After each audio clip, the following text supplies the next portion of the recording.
Bonjour à tous, on prend la direction d'Auteuil ce samedi pour notre Quintet Flash. Ce sera l'occasion du prix Prince des Coins.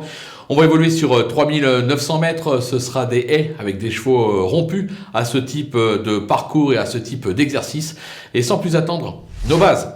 Avec le numéro 5, Spinozar, qui se montre d'une belle régularité. Il n'a jamais failli sur cette piste. Vu la forme insolente des Chaillé actuellement, difficile de ne pas l'imaginer vaincre dans cette épreuve. On va lui opposer toutefois le numéro 13, Elvis de Balme. Ce Nicole vient de renouer avec le succès sur le steeple d'Auteuil. Il est aussi performant sur les haies. Sur sa lancée, il va falloir compter également avec lui. Le numéro 2, Anuma Freedom, il est de tous les combats, on ne le présente plus, il a fait ses preuves à ce niveau et sur ce parcours. Sa forme est sûre. On va se souvenir qu'il s'était classé 3e de cette épreuve en 2020. Je pense qu'il peut réaliser le même résultat. Du côté des opposants, méfiance avec le 12, grand-oncle, qui se montre impérial depuis le début de sa carrière, que ce soit en steeple ou en haie. Il se plaît sur cette piste, sa forme est sûre, il va falloir compter avec lui également. Le numéro 6, Monty Saga, qui a gagné son handicap sur cette piste en valeur 52. Il a doublé la mise en 54,5, il est aujourd'hui en 59. Où va-t-il s'arrêter? Ses limites sont inconnues, raison pour laquelle je m'en méfie tout particulièrement. Le numéro 9, Radiologue, qui se montre d'une belle régularité depuis le début de sa carrière. Il excelle sur le steeple, mais il fait également bien les balais. Il a été supplémenté pour l'occasion.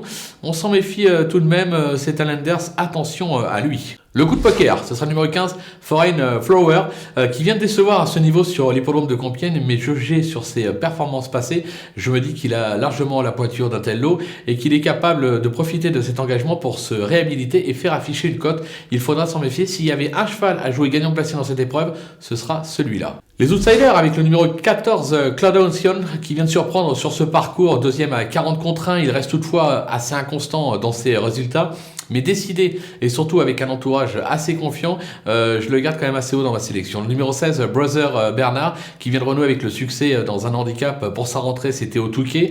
Il s'est souvent bien comporté sur le parcours du jour. Maintenant, Marcel Roland n'a pas caché que le cheval avait été assassiné au poids, 3,5 kg pour un petit handicap de 18 000 € au Touquet. Difficile à avaler, raison pour laquelle il n'y croit pas trop, mais je m'en méfie. Le numéro 4, Ding Dang Dong, qui vient de renouer avec le succès sur l'hippodrome de Vichy. Il a triomphé sur ce parcours, mais cela date, c'était en 2018. Je le préfère nettement sur les tracés coulants, mais la course est ouverte pour les places, donc on s'en méfie, comme l'As Goldanen, qui retrouve le parcours de son dernier succès, c'était dans le prix Will Risk, très important, une très importante épreuve, pardon. Il rentre sous un lourd fardeau, son entourage dit que le cheval peut manquer, qu'il porte du poids, ils ne sont pas très chauds, mais je m'en méfie également parce qu'en valeur intrinsèque, il a le droit de faire l'arrivée. Le numéro 8, Follow Miss Holder, qui est un pur performeur sur le steeple, mais qui s'en sort aussi également sur les haies. Il rentre après 5 mois d'absence. Là encore, son entourage n'est pas confiant. Ils disent qu'il faudra plutôt le suivre dans les prochaines semaines. Je m'en méfie. Il est capable, là encore, en valeur intrinsèque, de venir accrocher une petite place. Tout comme le numéro 3, Paul XFN, qui a gagné sur ce parcours, c'était en avril dernier, puis pénalisé de 3 kilos.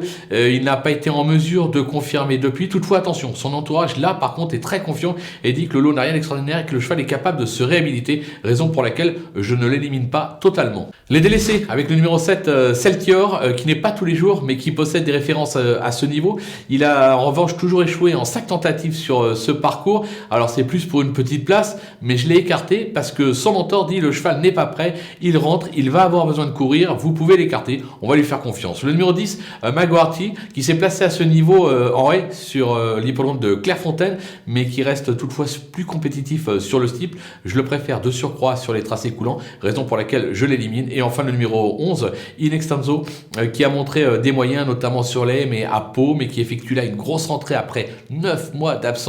Là, je pense franchement qu'il va manquer pour finir, raison pour laquelle je ne le retiens pas. Voilà, on a fait le tour de cette superbe épreuve. On va se quitter avec ma sélection et mes conseils de jeu. À vous de jouer.